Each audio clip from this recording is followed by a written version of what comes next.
en un tema que se titula La justicia de Dios en Cristo. La justicia de Dios en Cristo. 2 Corintios 5, versículo 21. Escribe así el apóstol Pablo y dice: al que no conoció pecado, por nosotros lo hizo pecado, para que nosotros fuésemos hechos justicia de Dios en él. Quien no conoció pecado es Cristo, por supuesto. Y Dios hace a Cristo pecado en la cruz para que nosotros pudiéramos ser hechos justicia de Dios en él. La palabra justicia, de acuerdo al diccionario, es un principio moral que inclina a obrar y juzgar respetando la verdad y dándole a cada uno lo que le corresponde. En otras palabras, la justicia significa dar a una persona lo que merece. Ese es el significado fundamental de la palabra justicia. De esta manera, si una persona ha trabajado 8 horas, ¿es justo pagarle por esas 8 horas de su trabajo? ¿Usted qué dice? ¿Sí? O sea, le estamos dando a esa persona su merecido, lo que merece. Merece el salario a cambio de esas 8 horas de labores. Si un estudiante ha resuelto su examen con excelencia y se preparó, estudió para dar su mejor esfuerzo en un examen, ¿qué será lo justo? ¿Darle una nota de excelencia? ¿Usted qué piensa? Por supuesto, claro que sí, merece un 10, merece un reconocimiento de excelencia. Si un atleta se ha preparado y se ha abstenido de muchos alimentos, ha entrenado y ha registrado el mejor tiempo en el cronómetro por correr, por ejemplo, la prueba del maratón, ¿qué sería lo justo? ¿Qué debemos darle a ese atleta? La medalla de oro. ¿Por qué? Porque es lo justo, es lo que él ganó, es lo que él trabajó. Al contrario, si una persona no ha trabajado correctamente su tiempo laboral y tú estás contratado para trabajar 8 horas, pero trabajas 6:30, ¿qué sería lo justo? ¿Qué sería lo justo? Si el contrato dice debes trabajar 8 horas, pero tú por ahí te sales, ¿verdad? Y te metes al internet y te sales a la tienda y te vas al baño, ¿verdad? ¿Qué sería lo justo, hermanos? Lo justo sería despedir a esa persona por fraude. ¿Es correcto? ¿Sí están de acuerdo? Eso sería lo justo. Quedamos que la justicia es darle a cada quien lo que merece, ¿correcto? Si un estudiante ha copiado en un examen y no estudió nada y es el examen final de matemáticas y resulta que ahí volteó con Pepito para que le pase las preguntas y resulta que así pasó la materia, ¿qué sería lo justo, hermanos? ¿Qué sería lo justo? ¿Darle nota de excelencia? ¿Qué sería lo justo? Reprobarlo, expulsarlo de la escuela por fraude, por mentira. ¿Es correcto o es demasiado radical esto que estoy diciendo? Bueno, la justicia es darle a cada quien su merecido, ¿de acuerdo?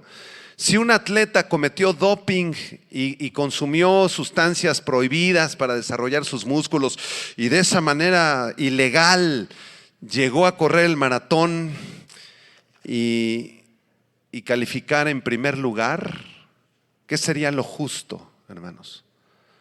¿Darle la medalla? No. ¿Qué es lo justo? Descalificarlo, expulsarlo completamente de los Juegos Olímpicos, castigarlo.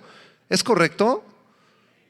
Bueno, eso es la justicia. Ahora, vamos a una segunda pregunta. ¿Quién aplica la justicia? ¿Quién puede aplicar la justicia de forma absoluta? El Tribunal Supremo de Justicia de los Estados Unidos, la Corte Suprema de Justicia de México, los magistrados que trabajan como jueces en la Corte, ¿Tendrán ellos cámaras ocultas en todo el mundo para conocer exactamente la verdad e impartir justicia a cada persona? De ninguna manera. Ni la Suprema Corte de Justicia en Europa, ni el Congreso norteamericano, ni la Suprema Corte de Justicia en México están capacitadas para impartir justicia perfecta. Aunque tratan de aproximarse al concepto de justicia de Dios, pero les es imposible impartir una justicia perfecta. Recuerdo hace varios años que predicaba en el reclusorio norte, íbamos con los presos y recuerdo haber estado platicando con uno de los muchachos. Le decía, oye, ¿tú por qué estás aquí? No, pastor, pues mis compañeros están, aquel está por asesinato, 45 años de cárcel. Este está por violación, aquel está por secuestro, 50 años de cárcel. Pero yo, pastor, me confundieron. Yo no robé nada, yo estoy aquí por robo supuestamente, pero en realidad buscaron un chivo expiatorio, una persona malvada que me odia y pagó un dinero a los judiciales y aquí estoy cumpliendo la condena de forma injusta, de forma injusta. Quiero decirle que el único que puede aplicar justicia perfecta conforme a la verdad durante todo el tiempo en el que hemos habitado el planeta los seres humanos es Dios. Dios es el único juez perfecto y juez justo del universo, y a Dios nadie se le escapa. Nadie. Si se metieron a asaltar tu casa y no pudieron capturar a esos malvados y se llevaron tus joyas, tu dinero, tus televisiones y andan por ahí sueltos disfrutando, ¿verdad?, de lo que se robaron, y la Suprema Corte de Justicia ni el Tribunal del Estado de México los descubrió, ni están en la cárcel, no te preocupes, no te amargues, porque hay un juez justo y perfecto que le dará a cada uno lo que merece. La Biblia dice que la ira del hombre no obra la justicia de Dios. Por más que tú y yo nos enojemos y nos molestemos al ver las cientos de injusticias que ocurren en nuestra sociedad todos los días, nuestro enojo no sirve para nada. Ya dejemos de molestarnos y de enojarnos por la injusticia, porque Dios les dará su merecido tarde o temprano. Toca a la persona a tu lado y dile a Dios, nadie se le escapa, ni tú. Vean el Salmo 96, versículo 10, por favor. Salmo 96, versículo 10 al 13. ¿Qué dice aquí la palabra de Dios? Salmo 96, del 10 al 13. Voy a esperar a que lo busquen. Vamos a ver varios versículos en esta prédica. Dice así: decide entre las naciones, Jehová reina. ¿Qué debemos decir entre las naciones? Él reina. También afirmó el mundo, no será conmovido. Y después dice, juzgará a los pueblos en justicia. El Señor juzgará a Brasil.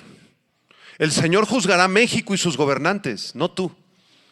El Señor juzgará al país de la India, a Rusia, a todos los países en justicia. Versículo 11. Alégrense los cielos y gócese la tierra, brame el mar y su plenitud, regocíjese el campo y todo lo que en él está. Entonces todos los árboles del bosque rebosarán de contento delante del Señor que vino.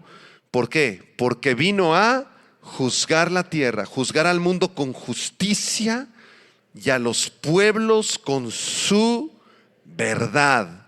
Dios es el juez justo del universo. Él ve todas las cosas, todas las acciones de todos los seres humanos, desde Adán hasta el último que viva actualmente. Nadie se le escapa al Señor. Dios reina, Dios juzgará al mundo con justicia, y la justicia de Dios traerá grande gozo a la creación. ¿Verdad que da gozo cuando se aplica la justicia? Cuando un atleta recibe la medalla de oro, ¡ah, qué padre! Le dieron lo que él ganó. Cuando un estudiante saca 10 y excelencia por ser un buen estudiante, aplausos. Y también cuando un perverso es juzgado en la cárcel, también nos da alegría y gozo. Salmo 19, versículo 142. Vamos a ver qué dice aquí la Biblia acerca de la justicia. Salmo 119, versículo 142 en adelante.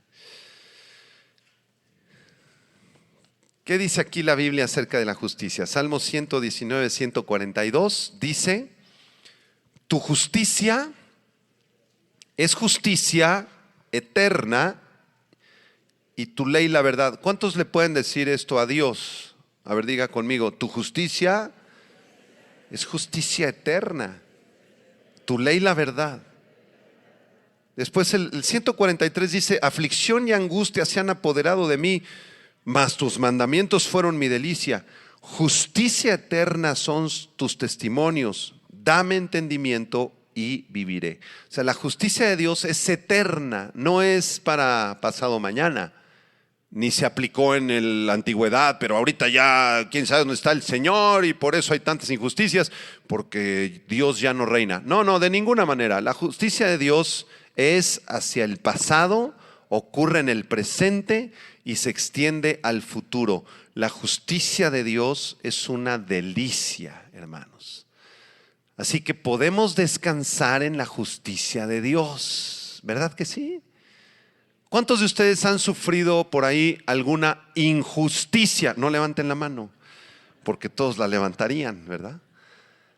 Tal vez te corrieron de tu trabajo injustamente, no te pagaron lo que tú ganaste, te dieron, cuando te liquidaron, negociaron contigo, no, pues le vamos a dar el 60% de su liquidación, y si no está de acuerdo, métanos demanda. De todas maneras se van a gastar en los abogados el resto que no le estamos pagando. ¿Cuántos hemos sufrido injusticias tal vez en la escuela con un profesor que no le caíste bien y te reprobó cuando tú hiciste un buen examen? Injusticias porque te abandonó tu pareja, tu esposo, tu esposa, se fueron de la casa injustamente. ¿Cuántos de ustedes han sufrido atracos, robos, maldiciones, blasfemias de otros, rencores hacia tu persona? Todos lo hemos sufrido. Vamos a intentar resolver una tercera pregunta. ¿Por qué estamos en un mundo tan injusto? Si Dios es bueno, si Dios es justo, si Dios es perfecto, ¿por qué tantas injusticias? ¿No se lo han preguntado? Un día fui a dar una conferencia a una universidad y les hablé de la bondad de Dios, y la maestra al final me hizo una pregunta. Me dijo: qué bonita su exposición, pastor, de la bondad de Dios, pero ¿dónde está? Yo no lo veo. Porque honestamente este mundo está lleno de injusticias y de maldad. Y si su Dios fuera bueno y perfecto, como usted dice, pues entonces ya hubiera quitado la injusticia y la maldad, ¿verdad? Bueno, quiero decirle que la Biblia enseña claramente que Dios es justo y dará a cada uno lo que merece. Sin embargo, vivimos en un mundo injusto, donde muchas personas se salen con la suya. ¿Por qué? Bueno, la respuesta es muy sencilla. Porque la injusticia es parte del plan eterno de salvación de Dios. Dios usa la injusticia para manifestar su justicia. Si no existiera la injusticia, entonces, ¿cuál sería el concepto de la justicia? Sería absurdo hablar de la justicia. Nadie entenderíamos lo que es la justicia si no existieran actos de injusticia, ¿correcto? Nadie entendería el concepto de amor si yo te hablara del amor de Dios y de su Hijo Jesús que vino a morir por ti. Eso sería absurdo. No lo comprenderías el concepto del amor si no existiera el concepto del pecado. Por esa razón Dios permite el pecado y permite la injusticia y permite la oscuridad para que podamos comprender el concepto de la luz y de la justicia y del amor, porque donde abundó el pecado, sobreabundó la gracia. Estamos en un mundo injusto. Miles de ladrones roban todos los días sin ser detenidos y ellos obtienen injustamente bienes y dinero que a otros les costaron años de trabajo. ¡Qué injusticia tan grande! Ayer un empleado que tenemos en casa iba viajando rumbo a su casa, le habíamos dado un salario y en el camión se subieron unos maleantes y le robaron todo lo que ganó esa semana. Una semana de esfuerzo de 8, 9, 10 horas de jornada laboral con sudor y esfuerzo para que en 2 minutos unos perversos le roben todo eso. ¡Qué injusticia tan grande! Millones de bebés mueren en el vientre de sus mamás al ser abortados de forma legal o ilegal, siendo que Dios los creó en el vientre de su madre. Si tú eres una muchachita y estás embarazada, quiero decirte que la criatura que llevas en tu vientre no es tuya, no te pertenece a ti, le pertenece a Dios. Dios fue el que creó ese bebé adentro de tu vientre. Y aunque las leyes perversas, injustas de la Ciudad de México te permitan el aborto, ese es un asesinato. Tú no puedes participar de esa injusticia tan grande. Personas que fueron íntegras, morales, muchas veces les va mal, son arrojados de sus trabajos, sufren miles de injusticias. Esto es debido a que el príncipe de la potestad del aire, el enemigo de Dios, Satanás, está gobernando temporalmente sobre este planeta, pero llegará el día en que la injusticia se termine. Sonrían. Dile a la persona a tu lado, llegará el día en que se acabe la injusticia. Y tú dile, ¿cuándo? Bueno, estamos en un tiempo, mire, la Biblia nos revela que hay distintas dispensaciones o tiempos, el tiempo de la gracia, el tiempo por allá de Noé, el tiempo de los profetas, y ahorita el tiempo que estamos viviendo se llama el tiempo de la gracia. Dios ha expresado su gracia y manifestado su gracia para con nosotros, y cualquiera de nosotros que creamos en Él y en su Hijo Jesucristo, tú te salvas. Tu alma se salva y eres perdonado de todos tus pecados. Qué gracia tan grande de Dios, ¿verdad? Por esa razón, cuando una persona dice que Dios acabe ya con el diablo, si Dios es poderoso, que acabe con el infierno y que acabe con la injusticia y que acabe con los demonios, o que no Él es todopoderoso, que acabe de una vez con todo el mal ahorita. A ver Dios, acaba ahorita con la injusticia. ¿Y sabes por qué pensamos así? Porque somos muy inmaduros. Porque somos muy ignorantes. Imagina que Dios acabara completamente con la injusticia. Tendría que juzgar a todos los perversos, ¿verdad? Y enviarlos a la condenación, a todos los malvados. Y ponte a pensar esto, si ha nacido un bebé hace 1 año o 2, suponte que hay un bebecito por ahí, un niño, ¿verdad? Y Dios en su soberanía decidió salvar ese bebé, pero lo va a salvar a los 32 años de edad, supongamos, ¿sí? A los 32 años de edad. Si Dios terminara con la injusticia y el mal y el infierno y el diablo, tendría que arrasar también con la vida de ese niño. Pero Dios es bueno y misericordioso. Dios va a esperar esos 32 años. Y mientras, tiene que seguir permitiendo la injusticia, porque si no, tendría que enviar a la condenación a millones de personas que Él decidió salvar. ¿Nunca habías pensado en eso? Dios no va a esperar 32 años, ha esperado más de 2000. ¿Sabes por qué? Porque te ama, para salvarte a ti. Apocalipsis capítulo 20. Llegará el día en que la injusticia se termine. ¿Cuántos dicen gracias, Dios? Se acabó la injusticia y el diablo, Satanás y sus demonios serán juzgados, serán arrojados al lago de fuego, y todas las almas de los perversos, impíos que se rebelaron contra Dios serán juzgados. Y ahí sí, damas y caballeros, se acabó la gracia. Se acabó la gracia y viene un tiempo de juicio.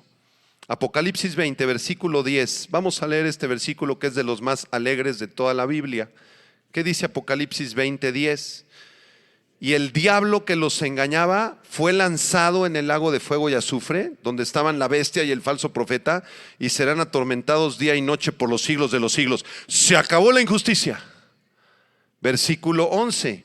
Y vi un gran trono blanco y al que estaba sentado en él, de delante del cual huyeron la tierra y el cielo, y ningún lugar se encontró para ellos. Y vi a los muertos, estos son los muertos impíos, incrédulos, grandes y pequeños, de pie ante Dios, y los libros fueron abiertos, y otro libro fue abierto, el cual es el libro de la vida. Y fueron, ¿qué dice? Fueron juzgados. ¿Quiénes? Los muertos por las cosas que estaban escritas en los libros según sus obras. En Estados Unidos hay una computadora en el FBI, en la CIA, que tiene el registro de todas las huellas digitales de los ciudadanos norteamericanos, su pasaporte, tu fotografía, dónde vives, en qué escuela estudiaste, dónde trabajas, cuánto ganas, estás casado, estás soltero, tu estado civil. Todo está en esa computadora de más de 350 millones de personas.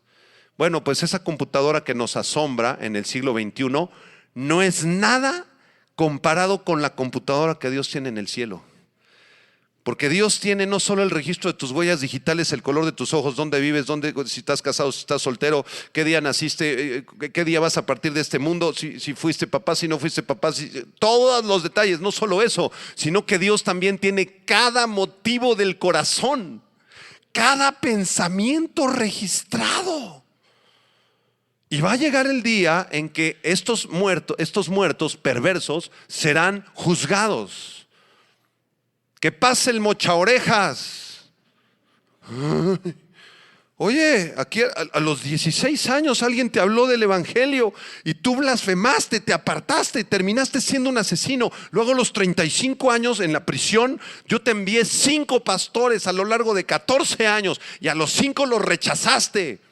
Y a los 89 años de edad, en tu lecho de muerte, yo te envié otro pastor que te habló del evangelio y decidiste rechazar a mi Hijo Jesucristo. ¿Sabes qué? Aquí está todo registrado. Versículo 13. El mar entregó a los muertos que había en él, y la muerte y el Hades entregó a los muertos que había en ellos, y fueron, ¿qué dice? Juzgados cada uno según sus obras. Y la muerte y el Hades fueron lanzados al lago de fuego. Esta es la muerte segunda. Y el que no se halló inscrito en el libro de la vida, ¿qué le pasó? Fue lanzado al lago de fuego. Si tu nombre no está escrito en el libro de la vida, si tú no eres hijo de Dios, si tú no te has arrepentido de tus pecados, estás en gran peligro. Estás en gran peligro, te lo digo con todo mi corazón. Y tal vez tú te puedas burlar esta tarde. No es cierto, a mí no me han cachado. Yo no merezco tantas cosas así como dice el pastor. Yo no he sido tan mala persona. Yo me he portado bien. He sido buen chico. He sido buena chica. Bueno, 2, 3 pecaditos por ahí, pero son cositas menores. Yo creo que Dios nos va a perdonar a todos cuando lleguemos allá con Él. Y eso del infierno y que el diablo, eso no existe. Esos son inventos de los pastores. No, yo no lo inventé, está en la Biblia. Entonces tú puedes burlarte de todo lo que quieras, pero cuando llegue el día del juicio y den tu nombre, Policarpo Gutiérrez. Ay, me acuerdo cuando predicó el pastor del juicio, el gran trono blanco. Pues aquí estoy, Señor. A ver, ¿está tu nombre escrito? No está tu nombre. Y serás juzgado por tus obras. Siguiente pregunta. Cuarta pregunta.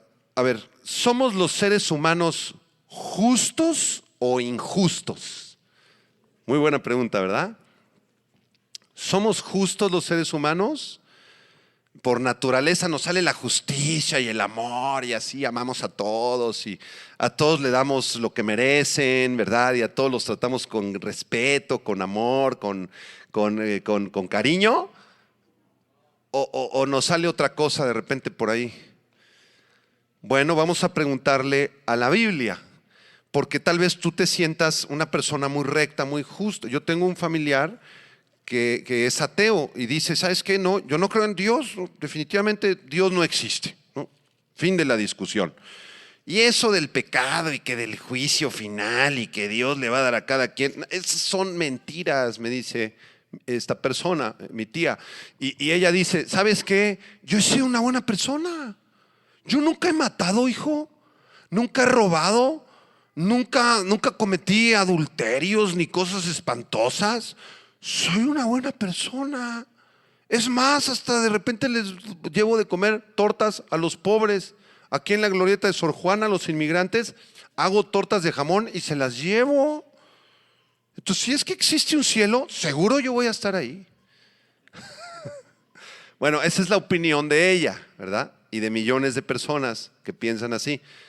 Vamos a ver lo que piensa Dios. Eclesiastés capítulo 7. La Biblia es nuestra máxima autoridad, ¿verdad? Porque es la palabra de Dios. ¿Están convencidos que la Biblia es la palabra de Dios?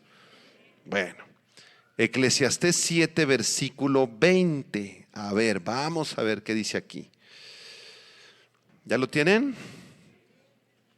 Ahí está en las pantallas. ¿Qué dice? Ciertamente no hay hombre justo en la tierra que haga el bien y nunca peque. A ver, vamos a leerlo juntos otra vez por si queda alguna duda. Ciertamente no hay hombre justo en la tierra que haga el bien y nunca peque. No, oye, al menos uno que haya. Dos de perdiz. Somos 7.5 billones de seres humanos. ¿No habrán por ahí unos 10, aunque sea, justos, que hagan el bien y que nunca pequen? ¿Conoces a alguien? ¿Algún líder religioso? ¿Algún pastor? La Madre Teresa de Calcuta.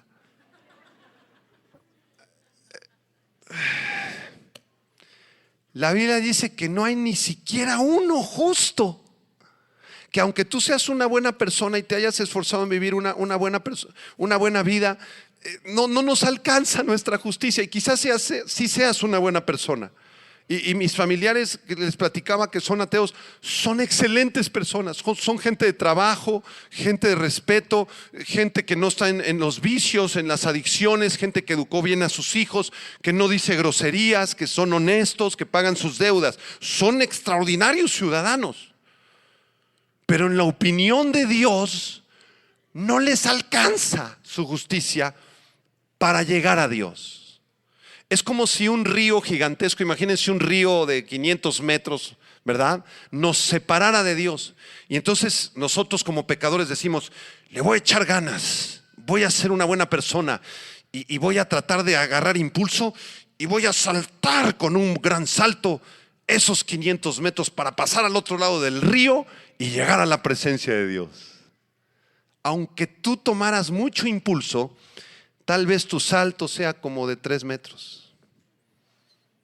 Tal vez los atletas olímpicos, los que saltan con la garrocha, ¿han visto los de salto de la garrocha? O los de salto de longitud, tomando un gran impulso, a lo mejor llegaran a saltar 8 metros. Pero el río es gigantesco, imposible alcanzar a Dios con tus justicias. Romanos capítulo 3, versículo 9. Vamos a confirmar esto. Nuevo Testamento. Romanos 3, versículo 9. En adelante. ¿Ya lo tiene? Romanos 3, verso 9. Dice, ¿qué pues? Di conmigo, ¿qué pues? ¿Qué pues? ¿Somos nosotros mejores que ellos? O sea, se refiere a los judíos aquí Pablo. De ninguna manera, pues ya hemos acusado a judíos y a gentiles que todos están bajo pecado, como está escrito. ¿Qué está escrito? No hay justo, ni aun uno. No hay quien entienda, no hay quien busque a Dios. Todos se desviaron, a unas se hicieron inútiles. No hay quien haga lo bueno, no hay ni siquiera. Dile a la persona a tu lado, ahí te hablan. Oye, pero yo soy buena persona. Pues esa es tu opinión, muy respetable. A lo mejor también mi opinión dice, no, sí es una buena persona. Pero te tengo una noticia, aquí la opinión que cuenta no es la tuya, ni la mía, es la de Dios. Y en la opinión de Dios, todos los seres humanos somos pecadores. Unos se desviaron a las lascivias, otros a las orgías, otros a las fornicaciones, otros a los pleitos, otros a las disensiones, otros a los celos, otros se llenan de coraje, otros de herejías, otros de homicidios, otros de resentimientos, otros de odios, de discusiones. Todos hemos quebrantado los 10 mandamientos. Todos. A lo mejor tú quebrantaste el 1, el 6 y el 9. Ya eres culpable. A lo mejor tú quebrantaste nada más el 9 y el 10. Culpable. A lo mejor tú quebrantaste aquel mandamiento que dice: no codiciarás, no tengas envidia de lo que tienen tus vecinos. Y tú: ay, no, si me da un buen de envidia ver a mis vecinos que prosperan y yo no. Culpable. Ay, pastor, yo nada más he quebrantado el primer mandamiento. Ya con ese. No tendrás dioses ajenos delante de mí. Culpable. ¿Quién de nosotros podría levantar la mano en este momento y decir: yo he cumplido los 10 mandamientos, pastor? Perfectamente toda mi vida. Durante 48 años no he quebrantado uno de los mandamientos. ¿Sabes qué? Pues ya quebrantaste el mandamiento de no ser mentiroso. Te va a crecer la nariz. Porque nadie ha cumplido los 10 mandamientos. Es imposible. ¿Están de acuerdo, hermanos? Quinta pregunta. ¿Cuál es la consecuencia por nuestra injusticia? ¿Traerá consecuencia nuestra injusticia o no, hermanos? ¿Cuál es la paga por nuestra injusticia? ¿Qué va a pasar por nuestra injusticia? Romanos capítulo 6, versículo 23 nos da la respuesta. La paga del pecado es muerte, mas la dádiva de Dios es vida eterna en Cristo Jesús. En otras palabras, la paga por nuestra injusticia, la consecuencia de nuestra injusticia es la muerte. Punto. La muerte física, la muerte espiritual y la muerte eterna. Jesús les dijo a los fariseos que se creían muy justos. Ellos sí pensaban que habían cumplido los 613 mandamientos de la Torá y se creían muy santos. Y Jesús les dijo en Mateo 23:33: serpientes, generación de víboras, ¿cómo escaparéis de la condenación del infierno? ¿Sabes cuál es la consecuencia por nuestra injusticia? Aunque seamos buenos chicos y buenas chicas, ¿sabes cuál es la consecuencia? Se llama la muerte y la condenación eterna. La palabra muerte no quiere decir cesación de la existencia, apúntalo. Muerte no es cesación de la existencia, de acuerdo a la Biblia.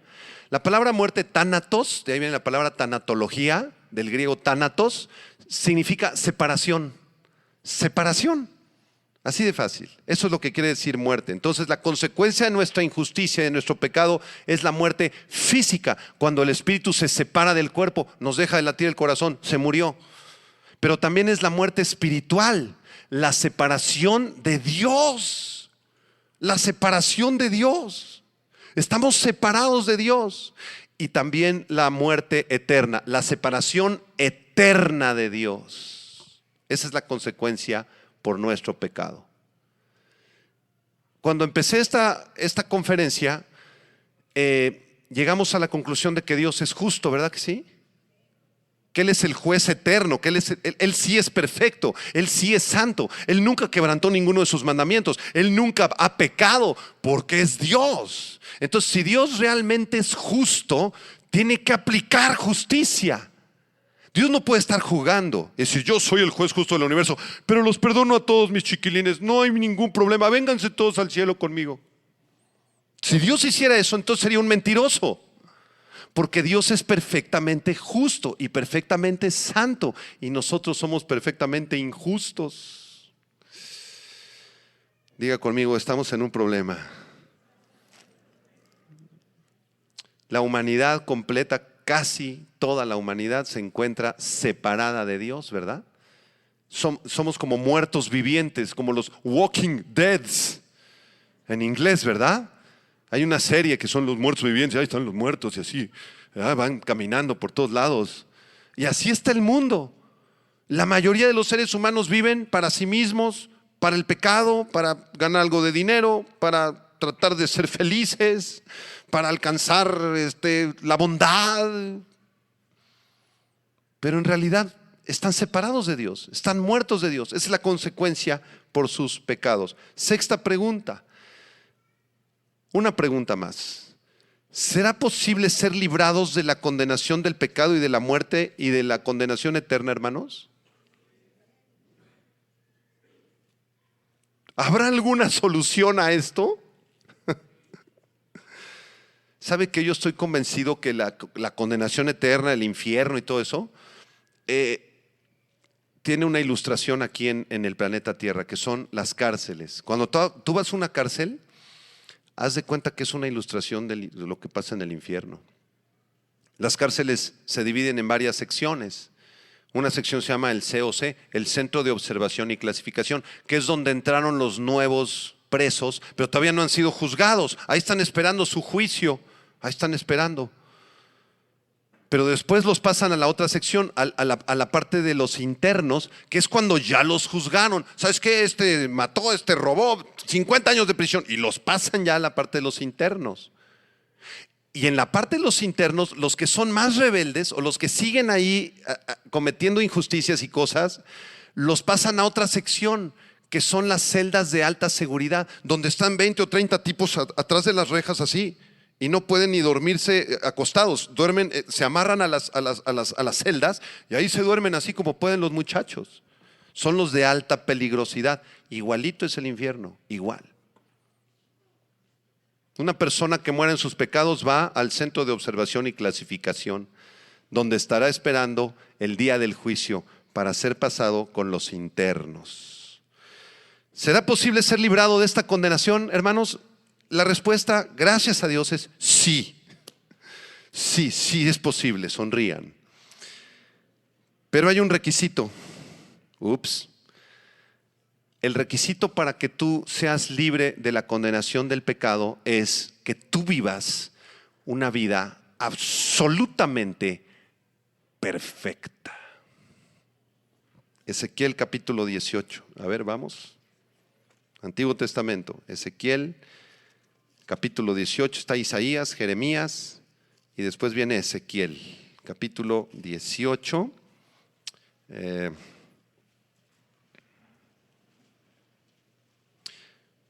Vamos a leer del verso 5 al verso 9, ¿de acuerdo? Ezequiel 18, del 5 al 9. ¿Qué dice?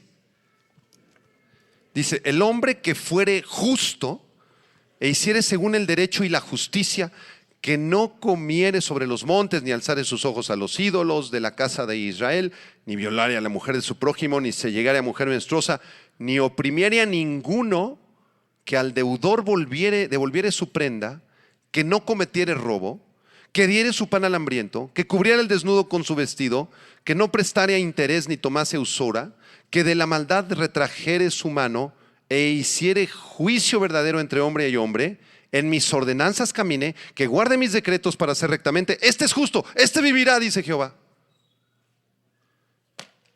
Ahí está el requisito.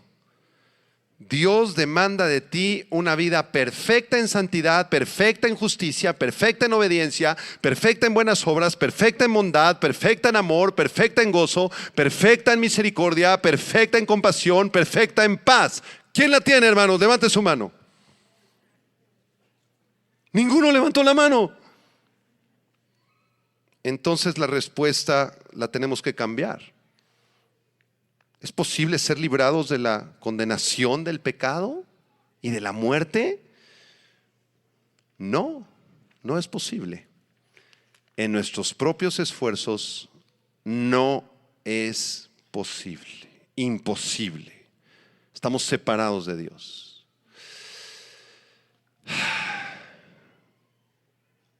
Todavía no he terminado. Siguiente pregunta. ¿Hay alguna solución a esto? La respuesta es sí. Dios diseñó en su gran amor un solo camino para poder hacernos justos y salvarnos de la condenación eterna. El único ser que es perfectamente justo en obediencia, perfecto en amor, perfecto en santidad, perfecto en buenas obras, es Dios. ¿Están de acuerdo? Entonces Dios tenía que entrar en la historia humana para ayudarnos. Y Dios entra en la historia humana como un hombre, se hace hombre. Dios se hace hombre a través de un ser extraordinario y maravilloso que lo conocemos con el nombre de Jesús de Nazaret. Jesús no fue un simple ser humano, un gran profeta, un gran maestro de bondad o de religión. No, para nada. Jesucristo es Dios en la carne. ¿Cuántos lo creen? Oiga, pastor, ¿y dónde dice eso? En muchos pasajes, pero te enseño uno. 1 Timoteo 3:16 nos habla de la encarnación de Dios. Jesús, Dios mismo, tomó forma de ser humano y nació de una mujer maravillosa, preciosa y bendita que se llama María. María puso su óvulo femenino, el cual fue fecundado por el esperma divino de Dios, no por ningún ser humano, no por ningún hombre. En 1 Timoteo 3:16 dice: indiscutiblemente grande es el misterio de la piedad. Subraya nada más la primera frase. ¿Qué dice? Dios fue, ¿qué dice? Manifestado, ¿cómo? En carne. Di conmigo: Dios fue manifestado en carne. Dios mismo se hace carne a través de Jesús. Y Jesús llevó una vida perfecta en santidad, perfecta en justicia, perfecta en obediencia, perfecta en buenas obras, perfecta en bondad, perfecta en amor, perfecta en compasión, perfecta en misericordia, perfecta en paz y sin pecado. ¡Wow! Ya avanzamos en el problema, ¿verdad? Dios ya se introdujo dentro de la historia de la humanidad. En Juan capítulo 1, versículo 29, Juan el Bautista dice: he aquí el Cordero de Dios que quita el pecado del mundo. Jesús es la única persona en la historia de la humanidad capaz de quitar, de arrancar de raíz, de eliminar la maldición del pecado y nuestra injusticia. Es el único que tenía cómo pagar. Jesús era el único candidato idóneo para poder pagar por nosotros la deuda que tenías tú con Dios. Dile a la persona a tu lado: estás en deuda con Dios. Insístele, dile: págale, págale. Tú estás en deuda, págale. Ay, pastor, ¿y cuál es la deuda? Te lo acabo de decir. Una vida perfecta en obediencia, perfecta en santidad, perfecta en amor, perfecta en justicia, perfecta en buenas obras, perfecta en misericordia, perfecta en oración. Págale. ¿Tienes con qué? Yo tampoco. La consecuencia por no tener cómo pagar se llama muerte física, muerte espiritual y muerte eterna. Y te tengo una extraordinaria noticia. Jesucristo, que era el único que tenía cómo pagar porque Él es Dios mismo en la carne, Jesús llevó esa vida que tú no puedes vivir, ni yo tampoco, perfecta en obediencia y perfecta en justicia y perfecta en misericordia y perfecta en oración y perfecta en santidad, y además pagó por la consecuencia de nuestros pecados. Pagó la muerte física, la muerte espiritual y la muerte eterna en la cruz del Calvario. 2 Corintios 5, por favor. Vamos a ver dos pasajes muy poderosos en la Biblia, muy poderosos. 2 Corintios 5, versículo 17 en adelante. Vamos a ver. Mire, ahorita que leamos estos pasajes le voy a explicar algo muy importante. 2 Corintios 5, 17 dice, vamos a leerlo: de modo que si alguno está en Cristo, nueva criatura es. Las cosas viejas pasaron y aquí todas son hechas nuevas. Y todo esto proviene de Dios, quien nos reconcilió. Diga conmigo: reconcilió. Nos reconcilió consigo mismo. ¿Por quién? Por Cristo, y nos dio el ministerio de la reconciliación. Que Dios estaba en Cristo reconciliando consigo al mundo, no tomándoles en cuenta a los hombres sus pecados, y nos encargó a nosotros la palabra de la reconciliación. Así que somos embajadores en nombre de Cristo. Como si Dios rogase por medio de nosotros, os rogamos en nombre de Cristo, reconcíliate con Dios. Ese es nuestro trabajo de los cristianos, de los pastores. Suplicarle a la humanidad que está perdida, que no tiene una vida perfecta, que está muerta en sus delitos. Nuestra súplica es: reconcíliate con Dios. Reconcíliate con Dios. ¿Cómo es posible? A través de Yeshua HaMashiach, Jesús el Mesías. Dile a la persona a tu lado, pon una cara así de desesperación y dile: reconcíliate con Dios. Ese es el mensaje del Evangelio. Reconcíliate con Dios, versículo 21. Al que no conoció pecado, nuestro versículo de introducción. ¿Quién no conoció pecado? Jesús. Al que no conoció pecado, por nosotros Dios lo hizo pecado para que nosotros fuésemos hechos justicia de Dios en él. Entonces, es por esta razón que acabo de explicar que ninguna religión del mundo puede salvar tu alma de la condenación eterna. Ninguna. Tú puedes ser musulmán y decir: mi confianza está en Alá. Alá es el Dios verdadero y Mahoma es su profeta. Pero te tengo una noticia muy mala. Mahoma no es Dios en la carne, ni Mahoma tampoco murió por ti y derramó su sangre para pagar por tus pecados, ni vivió una vida perfecta en obediencia ni en santidad, porque una de sus novias era una niña de 12 años.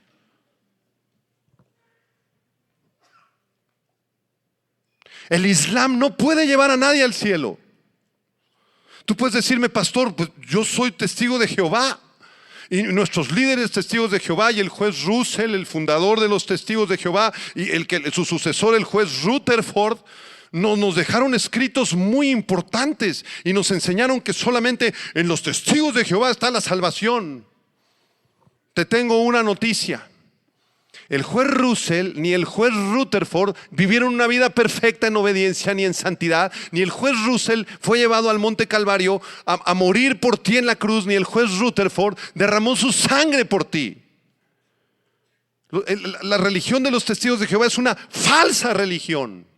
No salva a nadie. Pastor, bueno, entonces me voy a cambiar con los mormones. Yo soy de la iglesia de los santos de los últimos días, pastor. Y ahí me han enseñado que ahí está la salvación. Ahí está la salvación en la iglesia de los santos de los últimos días. Y nosotros somos los mormones, y nuestro fundador José Smith en el siglo XVIII en los Estados Unidos. Te tengo la misma noticia: José Smith es un mentiroso. Él no murió por ti en la cruz del Calvario, ni derramó su sangre por ti, ni llevó una vida perfecta en obediencia, ni en santidad, ni en justicia. Él inventó la poligamia y tenía muchas esposas. Una de sus esposas era la esposa de uno de sus mejores colaboradores. ¿Y sabes cómo acabó la vida de José Smith? Le dispararon en una cantina y se cayó muerto de un segundo piso por adúltero. Ahí está tu confianza.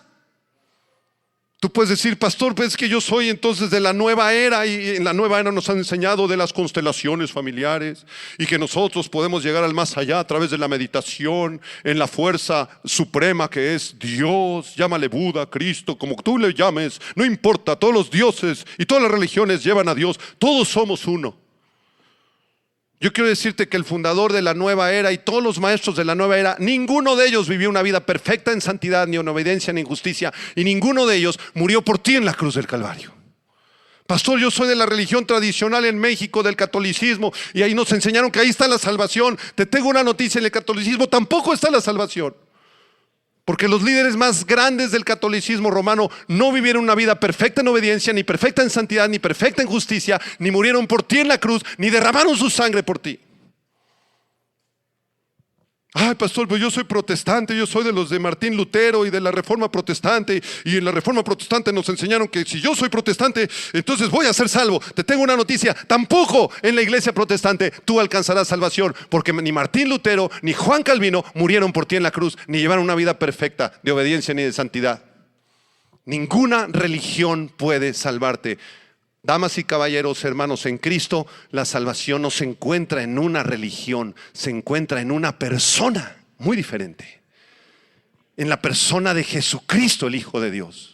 Él sí llevó una vida perfecta en santidad y perfecta en obediencia y perfecta en justicia. Y Él sí derramó su sangre en la cruz y pagó por tus pecados muerte espiritual y muerte física y muerte eterna en Cristo Jesús. Él dijo: yo soy el camino, yo soy la verdad, yo soy la vida. Él está vivo y en Él está la salvación.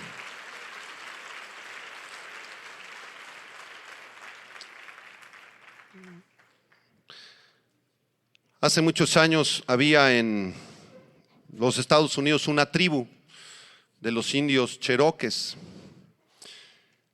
Y entonces el jefe de la tribu era una persona que se consideraba pues más o menos íntegra, ¿no? Entonces escribió ahí las reglas de la tribu. Y una de las reglas es que si alguien era sorprendido robando, recibiría 35 azotes. ¿Ok? 35, para que aprendiera a no robar. A los pocos días descubrieron que empezaron a faltar muchas cosas. Alguien se estaba robando la comida, las gallinas, la leche de las vacas. Y entonces el jefe le encargó a sus súbditos que hicieran una investigación y que le trajeran a aquel perverso, a aquella persona que se había atrevido a robar, para impartirle algo que se llama justicia. Amén. Hicieron la investigación y dieron con el culpable. Le trajeron el culpable al jefe de la tribu, pero ¿cuál sería su sorpresa? Que el culpable de los robos era su anciana madre de 85 años. La viejita. ¿Ya? Entonces él entró en un conflicto porque él amaba a su madre, le tenía un enorme afecto y respeto a su mamá, pero al mismo tiempo tenía que impartirle justicia a su mamá. ¿Qué hubieran pensado ustedes si el jefe hubiera dicho: no, pues como es mi mamá, ay, muere la Constitución, mejor rómpanla y ya todo el mundo haga lo que se le dé la gana? Qué perverso hubiera sido, qué falta de integridad, ¿verdad? Entonces él decidió aplicar las leyes. Le dijo: mamá, por favor, prepárate porque te vamos a dar 30 latigazos. Amarraron a la anciana así a un palo de madera, la pusieron en la posición del castigo y entonces el jefe de la tribu le dijo al verdugo: ¡adelante! Y cuando el verdugo estaba a punto de darle el primer latigazo y tomaba el impulso, este jefe de la tribu se desnudó su espalda, se puso en esta posición cubriendo a su madre y él fue el que recibió esos 30 latigazos en su espalda. Él no faltó al amor a su madre, al contrario, le demostró su gran amor. Él tampoco faltó a la justicia, porque todo el castigo y el peso de la ley cayó sobre la espalda de él. Se cumplió el castigo.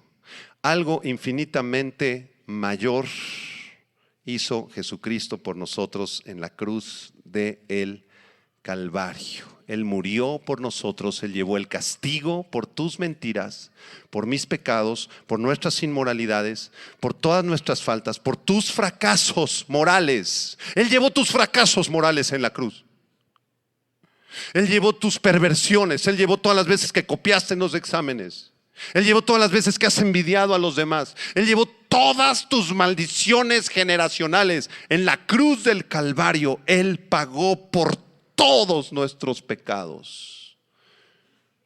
Y era el único candidato posible porque era el único que había llevado una vida perfecta en obediencia. Isaías capítulo 53. Vamos a terminar con este pasaje para orar.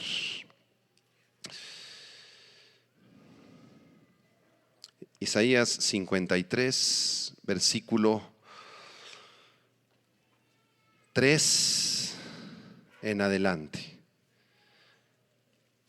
Este pasaje es un pasaje que se escribió 700 años antes del nacimiento de Jesús.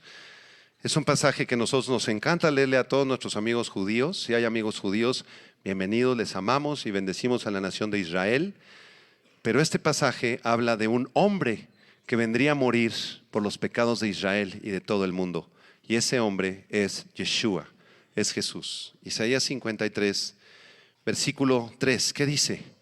Despreciado y desechado entre los hombres, varón de dolores, experimentado en quebranto, y como que escondimos de él el rostro. Fue menospreciado y no lo estimamos.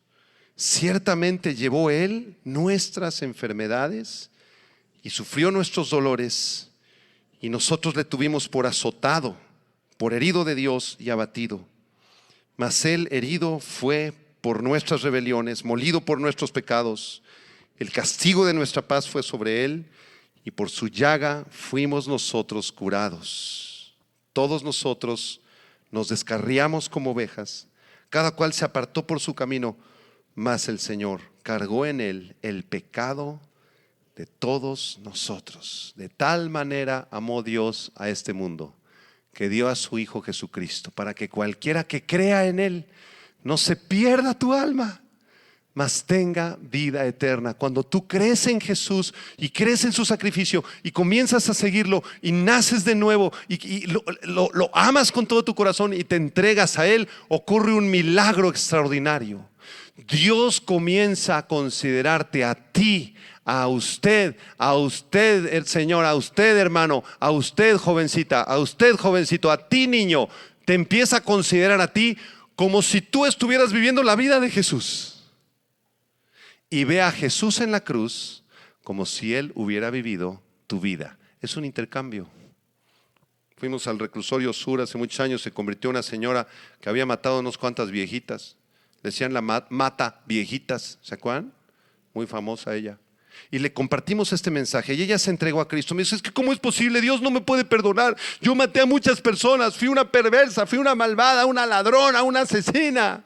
Y le dije, no importa lo que tú hayas hecho, si tú confías en el Señor Jesucristo, tal vez tengas que cumplir 700 años de condena aquí en prisión, pero Él te hace libre de tus pecados. Y Él perdona todos tus homicidios, porque Dios trató a Jesús en la cruz como si Él hubiera sido el asesino que tú eres, para tratarte a ti como su hijo y perdonarte tu maldad. ¿Cuáles son las evidencias de que la justicia de Cristo te ha sido imputada? De que tú eres cristiano. 3 evidencias para terminar. Nuevo nacimiento. Tú has nacido de nuevo. Esa es una evidencia de que realmente has creído en Cristo. Has dejado atrás tus dudas y te has entregado a Jesús. ¿Has tú nacido de nuevo? Quiero preguntarte. Jesús le dijo a Nicodemo en Juan capítulo 3, Evangelio de San Juan capítulo 3, Nicodemo, es necesario que nazcas de nuevo. ¿Ya naciste tú de nuevo? ¿Sí o no? ¿Cómo sabes? Pues como cuando nace un bebé, cuando naces de nuevo lloras, te da hambre de la palabra, estás enamorado de Cristo, el nuevo nacimiento. La segunda evidencia es una vida de obediencia y de amor a Dios. Comienzas a amar a Dios, comienzas a estudiar su palabra, tal vez no entiendas mucho, pero estás enamorado de Dios, quieres obedecerle a Él. Y número 3, tienes una esperanza de vida eterna. Y aunque estés enfermo, y aunque estés achacoso, y te den los 80 años, y llegues al 9º piso, y vengan así la depresión y la tristeza, y ¡ay, me voy a morir! ¿Sabes qué? Billy Graham, el gran evangelista del siglo XX, murió a los 99 años de edad hace un mes. Y lo entrevistaron unas pocas semanas antes de su muerte. Oiga, señor Billy Graham, ya le va a llegar. ¿Qué siente? ¿Y sabes qué contestó? Me siento gozoso de que ya estoy a punto de ver a mi Señor. Ya me voy a casa. Porque él tenía la seguridad y la esperanza de la vida eterna. ¿La tienes tú? Si tú la tienes, si tú has nacido de nuevo, si tú amas a Dios, tú eres hijo de Dios, tus pecados han sido perdonados e irás un día a habitar con tu Padre Celestial al cielo. Amén. Cierra tus ojos, vamos a orar. Señor, gracias te damos por este mensaje de tu palabra, la justicia de Dios en Cristo. Gracias, Señor, porque tú eres el Dios de justicia, tú eres el Dios eterno. Tú le darás a cada uno lo que merece, Señor. Y nosotros queremos pedirte que tengas misericordia de nosotros, porque nosotros no somos perfectos, somos injustos, somos pecadores, todavía nos tropezamos muchas veces. Pero gracias te damos por Jesús, porque Él cargó toda nuestra maldad, todo nuestro pecado, todas nuestras maldiciones, todos nuestros temores, todas nuestras dudas, las cargó Él en la cruz. para que nosotros pudiéramos ser libres y ser perdonados. Levanta tus manos si tú estás seguro de que tienes a Cristo en tu corazón y dile: gracias, Señor Jesús, gracias, porque no es en la religión que yo puedo ser salvo ni encontrar la felicidad. Es en ti, Señor, es en ti, Señor. Gracias, Señor, por ser mi Salvador. Gracias por ser mi Señor. Te alabo, alábelo y glorifíquelo. Adore al Señor un momentito con sus manos levantadas. Dile: gracias, Jesús, gracias, Jesús. Gracias por tu sangre en la cruz. Gracias por tu sacrificio. Gracias porque tú eres la justicia de Dios.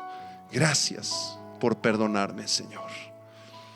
Y así, con tus ojos cerrados, si tú deseas abrirle tu corazón a Jesús, abrirle tu corazón a Cristo por primera vez, yo quiero invitarte a que hagas una oración conmigo. Si tú no tienes a Cristo, si no hay estas evidencias de que has nacido de nuevo, de que obedeces a Dios, que amas a Dios, ábrele tu corazón, cierra tus ojos, abre tu corazón y dile: Señor Jesús, yo reconozco que estoy lejos de ti, que he vivido una vida alejada de tu palabra, de tus mandamientos. Señor, perdona, por favor, perdona toda mi injusticia, toda mi maldad, Señor, todo mi pecado, Señor. Perdona, Señor, con tu sangre preciosa límpiame. Yo confieso, Señor, mi necesidad de ti. Te necesito, Señor. Entra a mi vida, sálvame, perdóname, Señor, abrázame. Yo deposito mi fe y mi confianza en la cruz, porque tú moriste por mí en aquella cruz, Señor. Derramaste tu sangre por mis pecados. Yo recibo tu perdón y recibo tu salvación, Señor. Entra a mi vida, Señor. Te doy las gracias porque estás escuchando esta oración y te bendigo en tu precioso nombre, en el nombre de Cristo. Amén, amén, amén.